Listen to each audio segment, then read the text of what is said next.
Chers amis, bonsoir. Tout d'abord, on va vous souhaiter un bon 2023. La santé, c'est la première affaire, c'est ce qui est plus important, puis la prospérité, bien sûr. Fait que, bon 2023 à tout le monde. Je vous invite à vous lever pour la déclaration, s'il vous plaît. Entouré de nos partenaires, nous nous efforçons que les décisions que nous prendrons ce soir soient les meilleures pour les citoyens d'aujourd'hui et les citoyens de demain.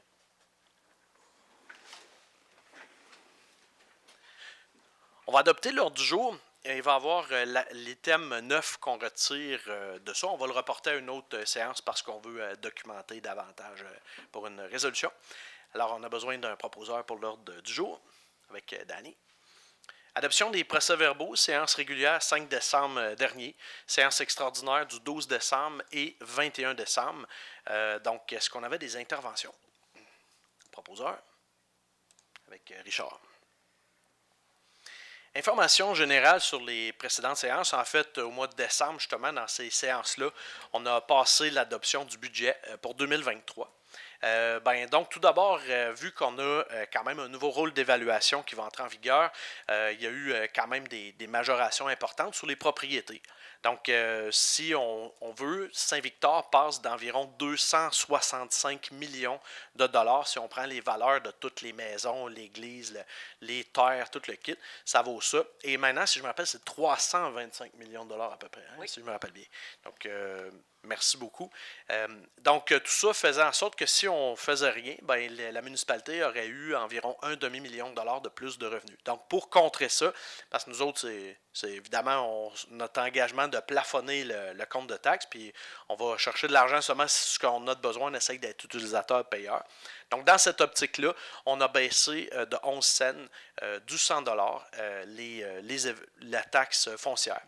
Fait qu'en gros, les gens, il y en a qui ont une hausse de leur résidence, il y en a qui ont beaucoup plus de hausse que d'autres. Donc, il y a même des gens qui se ramassent avec une baisse de leur compte de taxes, considérant que il y a une différence en leur faveur.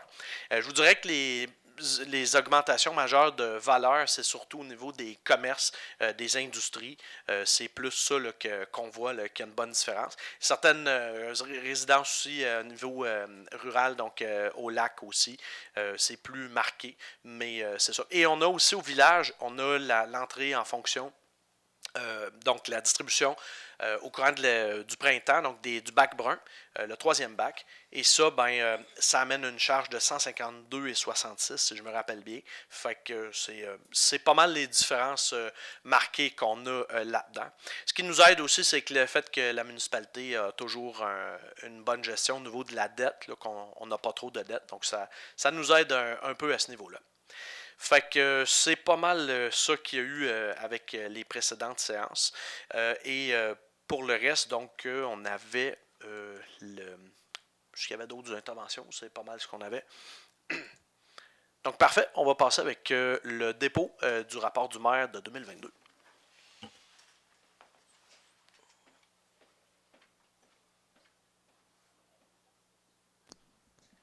Donc, les précédentes fois, c'était avec Zoom. Ça fait quand même depuis 2019 qu'on n'avait pas une séance au début de l'année. Donc, c'est pour ça qu'on vous livre ça de cette manière-là. Le rapport du maire, en fait, c'est un récapitulatif un peu de ce qui se passe dans la municipalité pour toute l'année.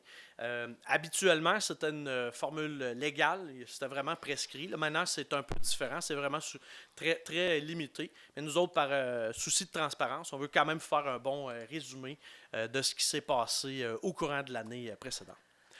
Fait que, chers amis, je vous présente ce soir les grandes lignes, ce qui a été réalisé par notre municipalité au cours de la dernière année. Notre conseil municipal est un regroupement de personnes provenant de divers horizons, tous complémentaires et qui permet de prendre des décisions qui traversent le test de toute cette expérience variée. C'est un véritable travail d'équipe. Je vais prendre un instant pour souligner la contribution de chacun. Xavier au sport, avec les nombreux projets réalisés, dont celui en cours de terrain synthétique avec l'école. Danny, avec la famille, qui nous a apporté l'idée d'un comité consultatif scolaire avec la plantation d'un arbre à la fin de chaque année d'école comme marque durable pour les jeunes. Richard, qui nous fait bénéficier de sa grande sagesse dans à peu près tous les sujets et qui nous guide lors d'achat d'équipements mécaniques. Patricia, comme jeune maman énergique, qui est une machine à idées et elle nous a permis de retrouver notre monde avec l'événement Saint-Vic déconfine. Francis est très actif pour les initiatives visant à mieux protéger nos lacs. Lui et Patricia participent au renouvellement de la plage municipale. Et Nancy, en culture et patrimoine, sa volonté de sauvegarder notre presbytère est en voie d'être réalisée et elle y travaille. Je dois aussi porter à votre attention la grande disponibilité de chacun des conseillers qui répondent présents à tout moment où je dois les consulter sur leurs dossiers spécifiques. Fait que merci à tous, puis j'apprécie vraiment travailler avec vous autres. Les réalisations de 2022. Plusieurs de nos projets furent effectués en ligne avec nos engagements pris en 2021. Je vous déclinerai donc le tout en lien avec chacun d'eux. En gros, il s'agissait de concilier modernisation et vivre selon nos moyens. Comme l'argent est le nerf de la guerre, débutons avec les finances. Notre engagement central de maintenir le plan de gestion de la dette municipale permettant le plafonnement du compte de taxes a été respecté. En 2022, le gel a été décrété pour pratiquement toutes les taxes, soit la foncière générale, les services d'aqueduc et d'égouts, le fonds de réserve pour le réseau d'eau publique, donc ce qu'on appelle le mètre linéaire, ainsi que l'assainissement. La seule augmentation a concerné la taxe sur les ordures, en raison de la forte augmentation de 33 % des coûts d'enfouissement. Cette taxe a été majorée de 20 $, passant à 190 $. Puis il y a eu un rajustement de cette taxe pour les commerces et industries qui se rapproche davantage du principe d'utilisateur-payeur. En gros, pour une 6e année, on a gelé la taxe foncière tout en plafonnant le compte de taxes autant que possible. Le contrôle de la dette, les différentes réserves financières de la municipalité, soit notre bas de laine, qu'on a constitué avec les années, nous donne une bonne marge de manœuvre. Et aujourd'hui, ça profite à tout le monde. Dans le contexte actuel d'explosion du taux d'inflation, la situation financière de la municipalité est particulièrement pratique. Saint-Victor figure toujours parmi les municipalités comparables les moins endettées au Québec avec un endettement total à long terme de 2 316 $ par unité d'habitation, comparativement à 3 870 pour les municipalités de sa classe de population. Un autre de nos engagements est qu'en matière d'infrastructure, continuer la mise aux normes du réseau d'eau publique pour le village. Nous avons ainsi entrepris la phase 1 des travaux sur la rue industrielle Nadeau, soit la section située entre la rue Ambroise et le boulevard Duval, où la rue sera réparée et réasphaltée, le tout représentant un investissement de 500 000 $ payé cash. Elle sera réaménagée avec un sentier actif rejoignant notre engagement de création de sentiers actifs, bandes en bordure de rue ou à travers les terrains qui permettent le passage de piétons, poussettes et vélos.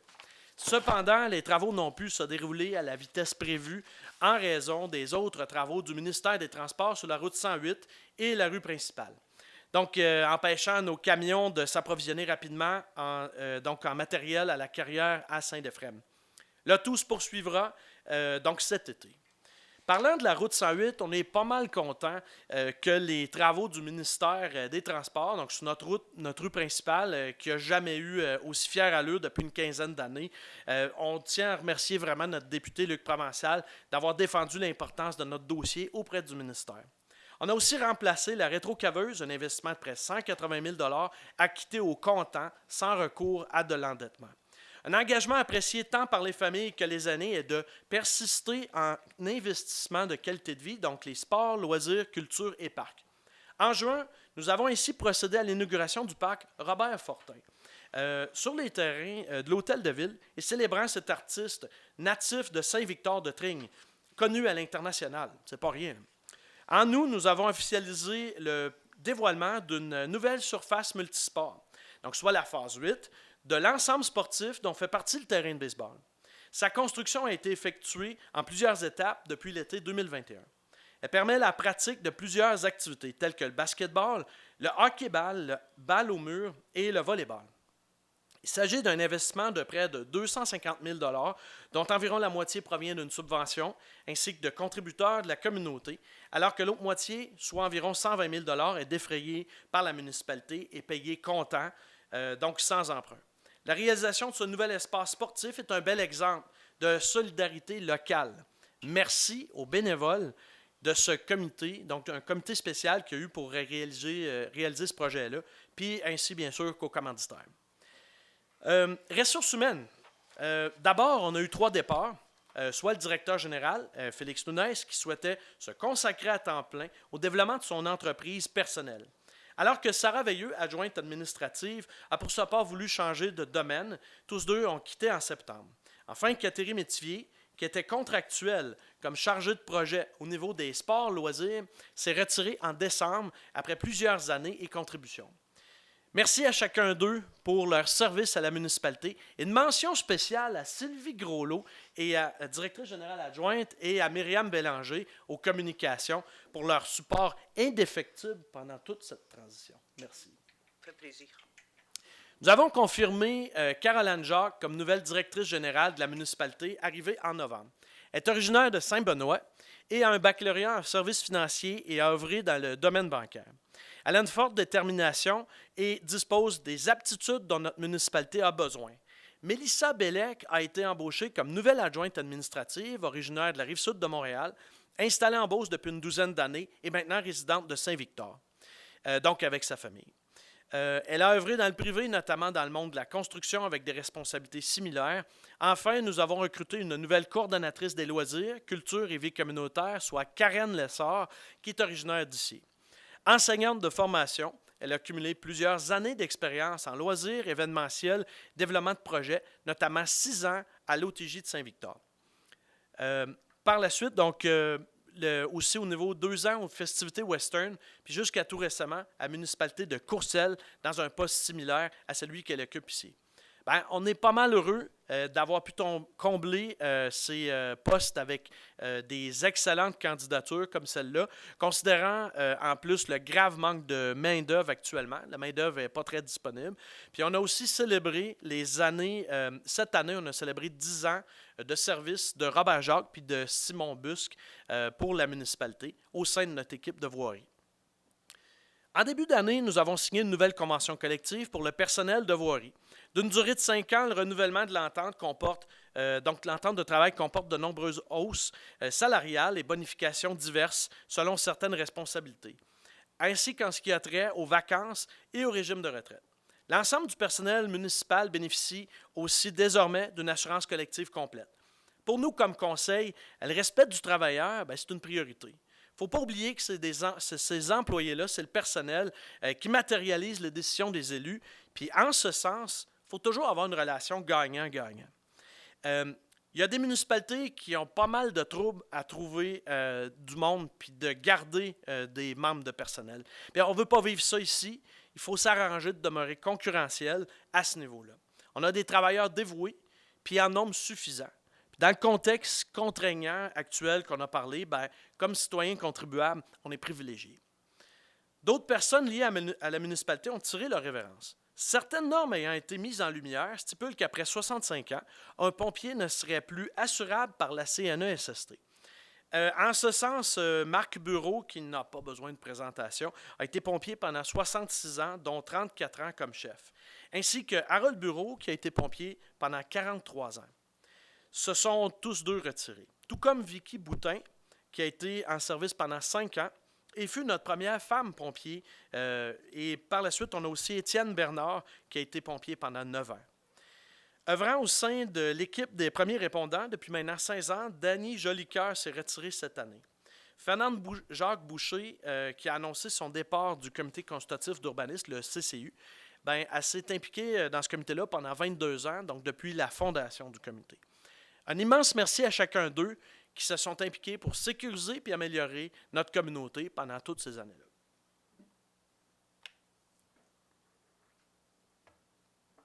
Culture. La 3e édition du musée de Saint-Vic, Musée sans mur, a été lancée. Une dizaine d'expositions multidisciplinaires et originales ont été présentées dans les parcs et lieux publics jusqu'à l'automne.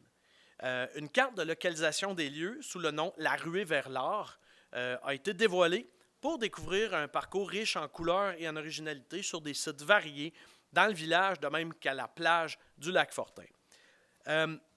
Donc, merci à notre chargée de projet, Anne-Marie Mathieu, qui, grâce à son originalité, a su matérialiser tout ça. Elle a des idées, elle et tout. C'est bien intéressant.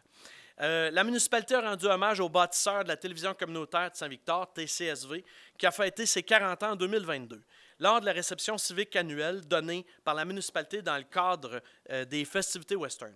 Donc, en raison d'un manque de relève à la TV communautaire, le conseil municipal a accepté en début d'année donc d'accompagner ses derniers administrateurs, notamment pour la fermeture des livres, aussi pour reprendre la responsabilité de la diffusion des émissions sur le Canal 3 sur Mascatel, dont les séances du conseil municipal. Donc, la Société du patrimoine de Saint-Victor-de-Beauce achève, et la municipalité, donc Société du patrimoine puis la municipalité, ensemble, achèvent la numérisation des archives de TCSV. Il y avait peut-être comme 900 cassettes vidéo, fait que c'est en train de se finaliser ces semaines-ci. Donc, vraiment pour assurer leur préservation. À partir du contenu déjà archivé, il y a un court vidéo qui a été produit, donc intitulé « Hommage aux bâtisseurs de TCSV, 40 ans de dévouement ». Ça a été présenté lors de cette réception civique-là. Puis ça peut être visionné. Si vous voulez le voir, vous pouvez aller sur le YouTube officiel de la municipalité de Saint-Victor, puis il est disponible. Une autre réception civique a été donnée en mai pour souligner le 50e du Conseil 63-56 des Chevaliers de Colomb de Saint-Victor, une organisation catholique dévouée dans notre communauté. Il y a des membres qui sont actifs dans cette organisation-là depuis la fondation, fait que ça, c'est de l'engagement. L'événement Mère d'un jour est organisé depuis 2016 à l'intention des élèves de 6e année de l'école Le Tremplin. Nous avons voulu établir un lien constant avec ces jeunes tout au long de l'année. C'est pourquoi notre conseil a créé le comité consultatif scolaire, CCS, donc soit des élèves de 6e année qui ont démontré leur intérêt par la rédaction d'un texte sur la vision d'avenir de Saint-Victor. 6 jeunes forment donc ce comité-là avec Dany Plante, les enseignantes et moi-même. Des rencontres ont eu lieu donc pendant l'heure de dîner sur une base régulière. On y aborde des propositions faites par les jeunes dans chacun de leurs textes et donc de différentes situations municipales. Par exemple, quelles seraient leurs idées pour réduire le gaspillage en eau potable? Merci aux enseignantes Johanna Clich, Catherine Jacques, qui ont rendu le tout possible avec l'aimable collaboration du directeur d'école, M. André Roy. Une initiative conjointe de toutes les municipalités de notre MRC-Beauce-Centre consiste à harmoniser les règlements municipaux afin qu'ils soient plus facilement applicables. On est 10 municipalités avec plusieurs règlements semblables, mais qui pourraient avoir été rédigés un peu différemment. Donc, on est à finir de régler ça, puis ça devrait entrer progressivement en fonction, municipalité par municipalité. Depuis notre arrivée en 2013, on a pris au sérieux notre engagement d'informer le citoyen. En ramenant les conseils, le conseil, donc les séances de conseil sur TCSV puis sur Beauce TV. Puis mettant en ligne, parce qu'il n'y a pas beaucoup de monde ici à soir. Si ça ne serait pas de ça, moi, il faut conseil transparent. Puis vous pouvez reculer 3 ans, 5 ans, 6 ans. Vous pouvez toutes voir les séances. Puis on a mis en ligne tout ça aussi, depuis le début. On a mis aussi en ligne sur le site municipal tous les procès-verbaux. Donc, vous n'avez pas besoin de passer ici, de faire des photocopies. Vous pouvez voir depuis la fusion de Saint-Victor en 96, donc depuis le 1er janvier 97, les séances spéciales, tout est en ligne. Vous pouvez demander à des journalistes. Il n'y a pas une autre municipalité dans Beauce qui est aussi, qui permet d'aller aussi loin avec les procès-verbaux. Et le retour de Vic Action, bien sûr. Fait qu'on a fait un geste de plus cette année avec le lancement de vidéos d'informations bref, donc moins de 100 secondes, où comme maire, j'informe directement notre population tout en n'étant pas trop formel. Je ne suis pas habillé de même. Là. Donc, le but, c'est fournir une foule de détails en parole puis en images sur des sujets, je pense qu'ils devraient intéresser l'ensemble de notre monde. Puis qu'on se fait questionner, ça fait que pour ça qu'on se dit à un moment donné, on va faire une vidéo, on va passer ça clairement, puis on va répondre aux questions. Fait que il y en a 2 qui ont été diffusés jusqu'ici. Donc, il y en avait un qui a été fait à l'été sur les travaux sur la route 108, donc qui était à venir à ce moment-là, parce qu'il y a eu du retard avec la grève des ingénieurs d'État, comme on se rappelle. Mais donc, c'est ça. Et par la suite, il y en a eu un autre sur l'importance d'avoir un numéro civique bien visible sur votre propriété et l'implantation en cours des bornes 911. Chaque vidéo a obtenu tout près de 4000 visionnements uniques. Donc, ça nous laisse croire qu'il y a quand même une bonne partie des 2500 personnes qui ont été rejointes. Puis, il y en a d'autres qui vont être prévues en 2023. Considérant le besoin important en logement résidentiel depuis plusieurs mois, nous tablons sur des initiatives de concert avec la CDI Saint-Victor pour aider à la revente de terrains vagues résidentiels desservis. Des règlements ont été aussi modernisés pour permettre l'avènement de multilogements. Les promoteurs ont déjà débuté la construction de 4 logements, des jumelés et d'autres projets sont à venir. C'est très, très encourageant. Au niveau de la communauté, on a eu nos festivités western dans leur formule classique avec rodéo et tout ce à quoi on est habitué. Donc, félicitations au président Gabriel Clich, son comité ainsi qu'à tous les bénévoles. Ce fut un autre grand succès. On a aussi eu le retour de la démolition de chars, renommé maintenant Festidémol Saint-Victor. Donc, le Festidémol organisé par Danny Rodrigue et Jimmy Veilleux. Bravo, messieurs, ainsi qu'à vos collaborateurs.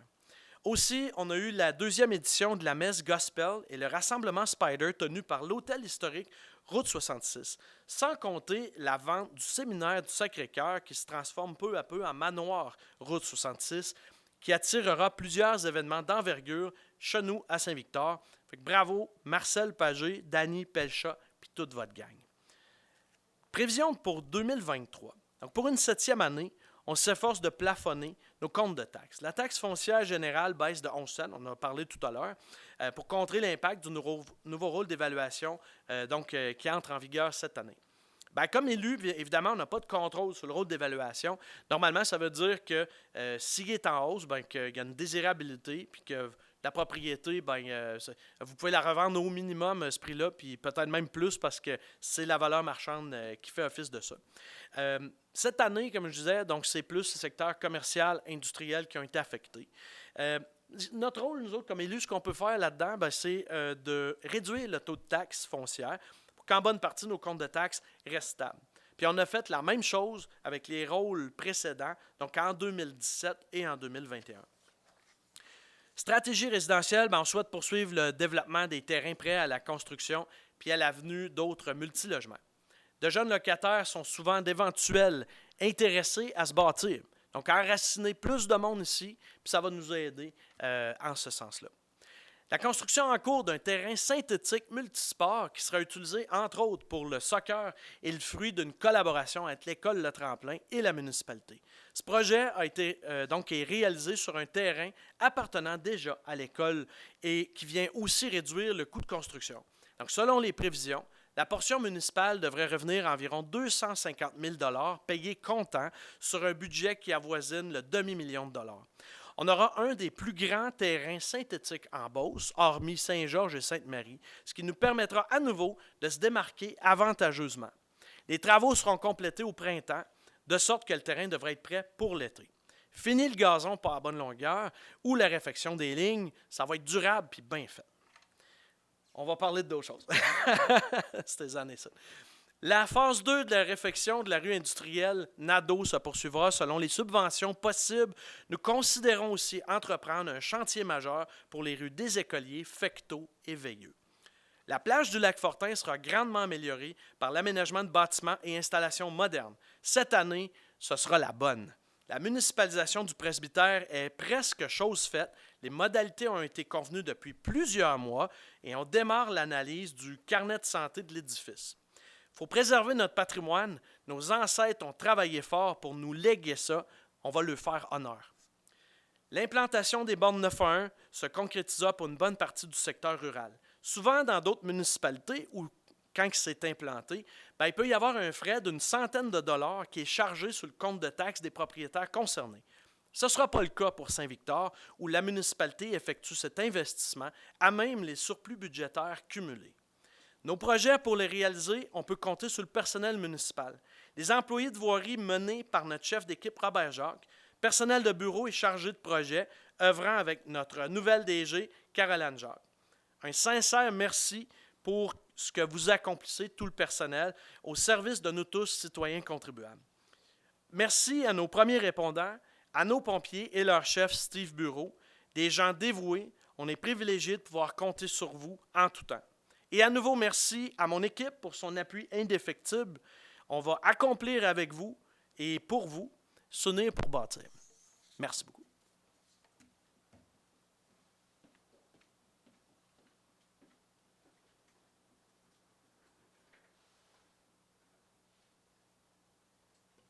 On avait une séance aussi. On va aller avec la correspondance. Aucune correspondance pour ce mois-ci. Très bien. On va aller avec le dépôt des contrats municipaux de 25 000 $ et plus. Donc, vous allez voir la liste dans le VIC Action, et qui, comme à chaque année. La même chose aussi pour le dépôt du rapport de gestion contractuelle. Donc, dans les deux cas, on n'a pas de résolution à prendre. Vous allez avoir ça aussi dans le VIC Action. Donc, on est rendu à 10. Autorisation, paiement de factures, etc. pour la plage du lac Fortin. Donc, c'est. En fait, il manquait, je pense. C'est-tu le lotissement? C'est quoi l'élément qui manquait? C'est que le terrain de la plage municipale avait pas été cadastré depuis les nouvelles normes de cadastrage. Alors, pour faire la réno, on n'avait aucun point de marge latérale ou frontale. Alors, étape numéro 1, il fallait savoir où qui était notre terrain exactement. C'est tout. Ça fait du sens. Merci beaucoup de la précision. Donc, on a besoin d'un proposeur pour ce faire avec Xavier. Contribution à la Maison des Jeunes au programme d'été Multi-Aventure 2022. En gros, c'est qu'on fournissait 500 $ par année pour l'initiative. Donc, nous, on a comme principe, on ne souhaite pas donner à des individus, on veut donner à une cause. Donc, ça, c'est très bon. Les jeunes apprécient, il y a une belle participation. Fait que normalement, comme je disais, bon an, mal an, on donnait 500 $. Donc, et on avait dit, ben, si jamais il y a vraiment beaucoup de participation, on pourra considérer de rehausser notre montant. Donc, pour l'année 2022, on va le rehausser à 1000 $. Cependant, c'est la dernière année normalement qu'on contribue parce qu'on a fait une initiative au niveau de la MRC et puis ils vont obtenir plus d'argent d'une autre façon. Donc, chaque municipalité individuellement n'aura pas besoin de contribuer pour ça. Fait que ça lui permet d'avoir plus de traction avec tout ça. Proposeur pour 1000 $ pour 2022 avec Nancy. Renouvellement du contrat de 2023 pour Anne-Marie Mathieu, Planif-Time. Donc, Anne-Marie est une contractuelle avec nous depuis plusieurs années. Et puis maintenant, elle nous offre sa nouvelle offre avec les heures. Donc, on a tout ça ici.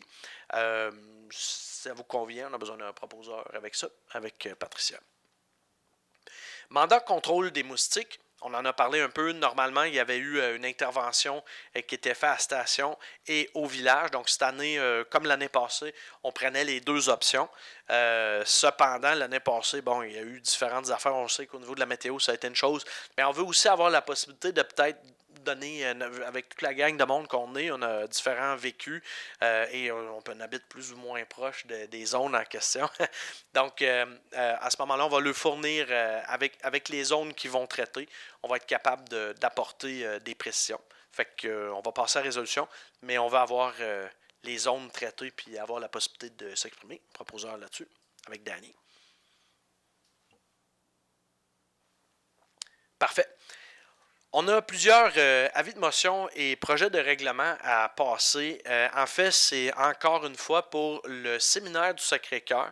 En fait, c'est exactement ce qu'on a passé dernièrement. Vous savez, on a eu plusieurs changements de personnel, on a eu des contractuels de toutes sortes de gens. Et donc, quand il y a beaucoup de gens qui touchent un dossier et qui se passent le dossier, ben, c'est sûr qu'il peut y avoir des petites craques à quelque part. Tout ce monde-là, on ne pointe pas personne.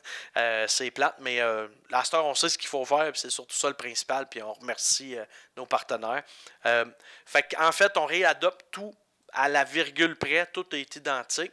Il y a seulement le croquis qui est au dossier. Donc, que c'est un croquis différent qui aurait dû se trouver. Mais le texte, tout ça, c'est la même chose comme c'était. Parce qu'il y a eu un changement, je crois, au niveau du schéma d'aménagement et qui a un impact là-dessus. Il aurait fallu mettre la version la plus récente quand on a fait de l'adoption. Fait que tout d'abord, on va y aller en rafale un peu. Avis de motion et dépôt du projet de règlement 228-2023 modifiant le plan d'urbanisme avec un proposeur pour donner avis de motion. Dépôt de projet avec Xavier. Adoption du premier projet de règlement, donc qui est lié à ça, 228-2023, modifiant le plan d'urbanisme. Proposeur avec Danny. Résolution fixant l'Assemblée publique de consultation du règlement 228-2023, modifiant le règlement de zonage, donc 155-2018. Ce sera le 2 février 2023 à 16h30 à l'Hôtel de Ville. Proposeur là-dessus. Avis de motion avec Francis. On a avis de motion et dépôt de projet du règlement 229-2023 modifiant le règlement de zonage 157-2018, donc la concordance au plan d'urbanisme. Proposeur là-dessus, avec Nancy. Adoption du premier projet de règlement 229-2023 modifiant le règlement de zonage 157-2018, concordance au plan d'urbanisme. À nouveau, avec Richard. Résolution fixant l'Assemblée publique de consultation du règlement 229-2023 modifiant le règlement 157-2018, la même date, la même heure, proposeur, avec Patricia. Parfait. Et enfin, donc, l'avis de motion, dépôt de projet 230-2023 modifiant le règlement de zonage 157-2018, donc amendement pour la zone P30. Donc, on passait d'une zone qui était donc pour des résidences de personnes âgées qu'on appelait publiques. Maintenant, ça va être une zone mixte, comme ça fait déjà plusieurs fois qu'on le dit, mais là c'est supposé d'être la bonne, ça aussi. Excellent. Donc, quelqu'un pour donner avis de motion et dépôt du projet de règlement. Proposeur avec Francis. Adoption du premier projet de règlement 230-2023 modifiant le règlement de zonage 157-2018, amendement de zone P30. Proposeur avec Xavier.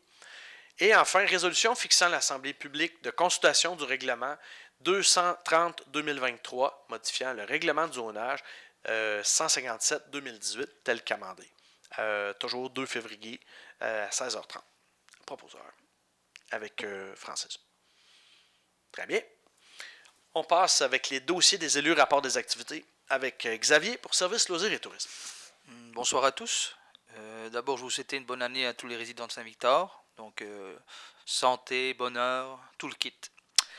Au niveau du service des loisirs, cette fois-ci, je vais vous parler de 2 subventions qui ont été obtenues par la municipalité et par le service des loisirs via l'URLS Chaudière-Appalaches.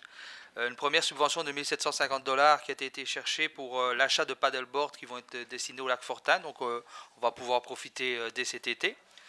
Et une seconde subvention via le service de loisirs et encore une fois avec l'URLS Chaudière-Appalaches pour l'achat de trottinettes de neige, 10 trottinettes de neige. On m'a informé qu'elles ont été reçues aujourd'hui.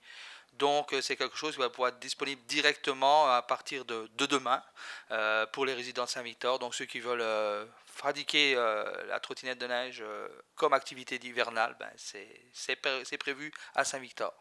Voilà. Excellent. Merci beaucoup, Xavier. On passe avec Dani, politique familiale. Bonsoir tout le monde. Comité consultatif scolaire, pardon. Il n'y a pas de problème. Bonsoir tout le monde. Donc, moi, je voudrais vous parler d'une nouvelle activité qui va avoir lieu à partir du 17 janvier prochain, matin de 9h à 11h. Donc, c'est le comité MADA qui organise des cours pour l'utilisation d'un iPad pour les personnes âgées. Donc, je vous invite à vous inscrire. Vous pouvez faire soit le 311 ou appeler directement à la municipalité. Donc, c'est une durée de 10 semaines. Il y a 10 places disponibles. Donc, je vous invite à faire rapidement pour vous inscrire. C'est assez facile de s'inscrire. Vous laissez votre nom, numéro de téléphone. Vous devez avoir une adresse courriel pour pouvoir que vous devez donner aussi à l'inscription. Donc, je vous invite à le faire. Deuxième chose que j'aimerais mentionner aussi, une belle conférence à Saint-Victor qui s'en vient bientôt. Donc, il y aura lieu avec, c'est M. Vincent Rodrigue qui donne la conférence, qui est organisée en collaboration les Chevaliers de Colomb de Saint-Victor et les pompiers sur la résilience et la persévérance, un choix de vie. Donc, ça va avoir lieu à 19h le 18 janvier 2023 à la salle des Chevaliers de Colomb. Donc, je vous invite. C'est gratuit. Allez faire un tour. Ça va être une très bonne conférence. Merci beaucoup, Dani. Alors, on passe avec Richard pour les festivités western. Bonsoir à tous. Premièrement, je voudrais souhaiter une bonne année à tous, puis la santé, bonheur. Puis, je voulais aussi souligner que c'est l'Assemblée générale annuelle qui va être le 19 janvier à 19h à la salle des festivités western de Saint-Victor. C'est tout. Merci. Excellent, merci beaucoup. On passe avec Patricia pour la construction et le développement résidentiel. Rien pour moi ce mois-ci. Je voulais en profiter aussi pour vous souhaiter la bonne année à tous et la meilleure des années. Merci beaucoup. Francis pour APELF, l'ARLAC et Comité consultatif en urbanisme. Oui, bonjour. Dans le fond, je vous souhaite la bonne année, comme mes collègues ont fait, à tout le monde. Et puis, dans le fond, en ce qui concerne les lacs, on travaille toujours activement là, avec la PILF, en collaboration avec eux pour trouver des solutions à long terme pour protéger le lac, notamment pour le lavage des embarcations. On explore vraiment toutes les avenues possibles là, à ce stade-ci pour voir comment protéger le lac des résidents qui vont mettre leur bateau à l'eau pour ne pas emmener des algues envahissantes. Puis on travaille aussi sur une réglementation, là, évidemment, là, à ce sens-là, là, pour que tout le monde aille de l'avant là, avec le lavage des embarcations.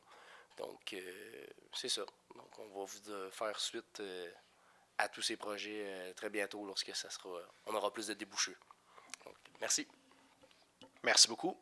Nancy, pour culture, patrimoine et événements. Pour les événements, un petit mois tranquille. Le 7 de janvier, il y aura un atelier d'écriture à la salle, à la bibliothèque, de 13h à 15h. Et le 14, une conférence sur les oiseaux de 13h à 16h à la salle Noël Lessard. Puis c'est donné par un monsieur de Saint-Victor, monsieur Jean-Luc Giroux. Alors, je vous invite à aller participer à ces deux activités. Puis je veux vous souhaiter aussi une belle et bonne année 2023. C'est tout. Merci beaucoup. Donc, on va passer au compte. Le total pour ce mois-ci est de 224 523,64 $. Est-ce qu'on avait des interventions dans les comptes? On passe avec ça. Proposeur. Avec Xavier. Très bien. On est rendu à la période de questions et commentaires. Pas mal clair. Excellent. Donc, on a besoin de quelqu'un pour la levée de la séance. Est-ce qu'on aura une surprise cette année? Non? Oh, Madame Nancy. Donc, Nancy a proposé la levée de la séance. Fait que, mes amis, merci beaucoup. Excellente soirée. Puis, on se redit un rendez-vous au mois prochain.